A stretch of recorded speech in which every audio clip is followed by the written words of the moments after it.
The film opens with a man telling his son the history of their people. Long ago, a meteor containing vibranium crash-landed in Africa. 5 tribes began to fight over the vibranium until one of the shaman spoke to the panther god Bast and ingested an herb that gave him the power to become the first Black Panther. The man united the tribes to create the nation of Wakanda, leading him to become king. However, the Jabari tribe chose to take refuge in the mountains, distancing themselves from the other tribes. The Wakandans used vibranium to develop highly advanced technology and chose to isolate themselves from the rest of the world by producing a force field that hides the nation from sight. 1992, Oakland, California, 2 men, Njobu and James, are planning to move weapons across the city. A knock is heard at the door. James opens it to find 2 Dora Milaje warriors. Njobu recognizes them and reveals himself as a Wakandan. Entering the room with the warriors is King T'Chaka, Njobu's brother. T'Chaka asks Njobu to come home after being sent to California as a spy to catch Ulysses Klaue, but Njobu has other plans. T'Chaka then reveals that James is actually Zuri, another Wakandan spy. They discover that Njobu has stolen vibranium for himself, and they will bring him back home to put him on trial for his crimes. Outside on the courtyard, a group of children look up to the sky to see T'Chaka's ship fly overhead. In the present day, T'Challa is set to become king after T'Chaka's death. He is flying over Nigeria with Okoye, a Dora Milaje general. The plan is to extract his ex-girlfriend Nakia as she is undercover with mercenaries smuggling women and young men as soldiers. As Black Panther, T'Challa jumps out of the jet and uses Wakandan tech to disable the mercenaries' vans. As the goons step out to confront T'Challa, he fights them all before finding Nakia. She joins T'Challa and Okoye as they return home. The 3 return to Wakanda and reunite with T'Challa's mother Ramonda and his younger sister Shuri in preparation for T'Challa's ceremony to become the new king. All of the tribes gather by a waterfall to witness. Zuri gives T'Challa a drink that removes the power of the Black Panther. With that, nobody from the other tribes chooses to challenge T'Challa, until the Jabari tribe show up, and their leader, M'Baku, steps up to try and take the throne from T'Challa. The 2 fight, with M'Baku almost succeeding until T'Challa gains the upper hand and puts M'Baku in a hold over the falls until he taps out and surrenders, allowing T'Challa to rightfully claim the throne. After the ceremony, T'Challa is given another drink to restore his powers before being buried in sand so that he may be taken into the ancestral plane. There, T'Challa sees his father. They embrace as T'Challa breaks down upon seeing him.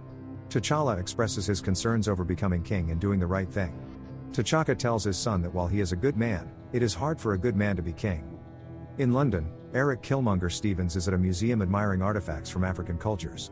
He asks the guide about a hammer-like weapon, which she identifies as one thing, but Killmonger corrects her and says it is made of vibranium from Wakanda. The guide then passes out from a something Killmonger slipped into her coffee in order to create a diversion. Medics arrive, but they are really Klaue and his goons. They kill the guards, and Killmonger steals the weapon before getting away with his crew. T'Challa walks through downtown Wakanda with Nakia. He asks her to stay home to help him run things around there, but she shows hesitance in continuing to work in Wakanda. Later, T'Challa is with his best friend Wakabi as they check on a wild rhino in a pen. They are then called by Okoye to the palace. Klaue is set to sell the vibranium piece to an American buyer in South Korea that night. Wakabi wants to join T'Challa in finding Klaue, as he murdered Wakabi's parents, but T'Challa asks that he stay and keep things secure while he goes. Before the mission, T'Challa meets with Shuri, who has developed a number of impressive technology, including sound-absorbent shoes, as well as modifications to the Black Panther suit. It is disguised as a necklace and it absorbs each hit it takes and turns it into kinetic energy. T'Challa, Nakia, and Okoye go undercover in Busan to a casino where they try to find Klaue and his buyer. T'Challa runs into Everett Ross, who is also undercover. Klaue and his goons show up, and he quickly realizes he is being set up. Okoye is compromised by one of Klaue's men, forcing her to fight them. Klaue and his men escape and ride through the streets, leading Nakia and Okoye to pursue them. T'Challa follows in his suit while Shuri rides a car through a projection back home that operates an actual car that T'Challa rides on. The villains shoot at him, but the hits from the bullets give him the kinetic energy that he redirects to the villains. Klaue blasts at Nakia and Okoye, destroying their car but not killing them. T'Challa reaches Klaue's car and rips out a tire, causing him to crash. T'Challa goes to finish Klaue, but Nakia reminds him that people are watching. They take Klaue into custody. Ross interrogates Klaue while T'Challa and Okoye listen in through a device T'Challa planted on Ross. Klaue reveals to Ross what he previously didn't know about Wakanda and all that it contains. Outside, Killmonger and his crew set up explosives behind a wall. Nakia sees this on security cameras and runs to warn everyone, but the villains blow open the wall.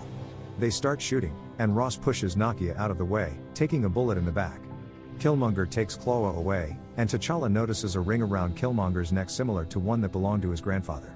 Ross is given something to keep him stabilized until they return home. The villains head to a plane that Killmonger wants to take to Wakanda. Clawette takes Killmonger's girlfriend as a hostage since he has other plans, but Killmonger kills the woman himself before shooting Clawette. He tells Killmonger they won't let him into Wakanda until he reveals a tattoo on his lip that most Wakandans have. He then shoots Clawette dead. Back in Wakanda, W'Kabi expresses disappointment with T'Challa for failing to bring in Clawette. At the same time, Ross is being tended to by Shuri, who uses vibranium to heal his wounds. T'Challa then goes to find Zuri and ask him why Killmonger had his grandfather's ring. Zuri is then forced to admit what he knew about N'Jobu. In a flashback to 1992, we see that N'Jobu had stolen the vibranium to spread it to other people of African descent so that they may fight back against their oppressors. N'Jobu turned his gun on Zuri, and T'Chaka stepped in and killed N'Jobu with his claws. It filled T'Chaka with great regret, and they left his son, Eric, behind. The boy was on the courtyard when this happened, and he later found his father's body. Eric would go on to become a Black Ops soldier who earned the nickname Killmonger due to his high body count, which is evident by the marks on his body for everyone he's ever killed. Killmonger enters Wakanda with Clawette's corpse. He presents it to W'Kabi, who escorts Killmonger to the palace. Killmonger reveals his true name, N'Jadaka, and that he is N'Jobu's son. W'Kabi confirms it to everyone when he shows them Killmonger's ring. He announces his intention to claim the throne, and he challenges T'Challa for the spot. Everyone gathers for the challenge by the falls once again. Killmonger fights brutally and almost easily overpowers T'Challa. Zuri steps in to try and save T'Challa, knowing it is with him that Killmonger should hold a grudge.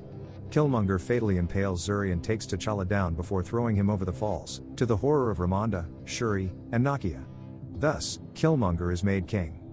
Killmonger goes into the ancestral plane and is back in his old apartment where he sees the moment that he found his father's body. He comes across N'Jobu's old journals and even speaks to the man himself briefly. After waking up, Killmonger orders everyone to burn a garden of heart-shaped herbs for future kings, but Nakia manages to sneak one away with her. Nakia goes with Ramonda, Shuri, and Ross to the mountains to find the Jabari tribe. They speak to M'Baku and ask for his help. He reveals to the group that they fished T'Challa out of the river, and that he is now in a coma. Ramonda grounds the herb into a drink to give T'Challa before they bury him in the snow that he rests upon. He goes into the ancestral plane and sees T'Chaka again, this time condemning his actions and leaving Killmonger behind. T'Chaka admits that this was the truth he hid from his son, and he expresses regret. T'Challa then wakes up. He requests M'Baku's help in fighting Killmonger, but he refuses. Killmonger now has help from W'Kabi and other Wakandan soldiers as he plans to send their weapons across the world to other operatives and mercenaries as his father had planned. As one of their jets flies overhead, it is shot down by T'Challa, making his return as Black Panther. W'Kabi and his army charge against T'Challa, but he blasts them away with his kinetic energy. Okoye then leads the Dora Milaje into battle. Shuri gives Ross access to a jet to take down the others before they leave Wakanda. Ross is able to shoot them all down. Nakia joins Shuri and Okoye as they fight Killmonger, now in his own suit. W'Kabi unleashes armored rhinos into the battle. Suddenly, the Jabari arrive to help the Dora Milaje. One of the rhinos nearly runs down M'Baku until Okoye steps in. She forces W'Kabi and his soldiers to surrender. Before Killmonger can hurt Shuri, T'Challa tackles him and they fall down into the vibranium mines.